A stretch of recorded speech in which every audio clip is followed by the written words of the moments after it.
voulez savoir qui est le nom de quel est le nom de votre Dieu.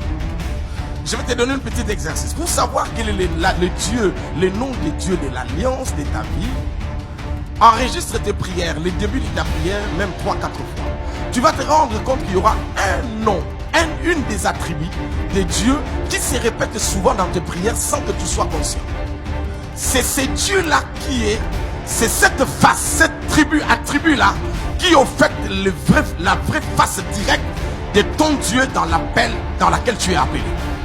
Moi, quand je prie, tu peux me fermer les yeux, mais je ne peux pas faire deux phrases sans dire Jéhovah El Shaddai. Qu'est-ce qu'il dit? Jéhovah Sabaoth, l'éternel des armées. Parce que je suis un général des armées. Parce que dans ma vie est parsemé de beaucoup de combats. Et celui qui m'accompagne est d'abord celui qui combat pour moi. C'est pourquoi ceux qui ont l'éternel des armées, vous le verrez trop combattu mais jamais vaincu. Vous le verrez même à un moment donné disparaître. Parce que celui qui était sur une montagne et qui veut aller vers une autre, il ne veut pas sauter, il va descendre.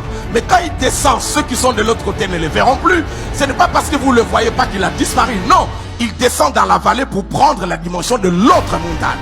Je suis en train de dire à quelqu'un aujourd'hui par la foi, au nom de Jésus-Christ de Nazareth, que tu ne mourras pas, tu vivras. Et même si tu n'es plus sur le sommet, on te verra sur l'autre sommet. Car entre les deux sommets, on peut disparaître comme Jésus. Mais Jésus est mort. Mais vous savez, je vous avais dit que Jésus ne meurt jamais. On ne le tue pas. Il est sorti lui-même du corps et il est parti. Qui peut tuer Dieu alors que son sang et son corps n'est pas régi par la science humaine? On ne peut pas le tuer, il est Dieu. Est-ce que je parle à quelqu'un ici? C'est pourquoi vous verrez à l'époque, au temps de Mobutu, pour ne parler que de cela, enfin que je ne sois pas interpellé, vous allez voir que tous ceux qui étaient cousins de Mobutu, fils de Mobutu, ainsi de suite, ils pouvaient arriver. Moi j'ai étudié avec les Guémani et je sais de quoi je parle. L'un de son frère, je ne vais pas citer les noms dans les détails ici, était un ami proche de mon frère. Il venait à la maison manger, comme ils aimaient jouer, ainsi de suite, au football.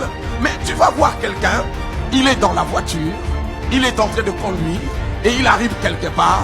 Et quand on l'arrête ou bien on le complique, il descend seulement la face, il donne seulement les noms.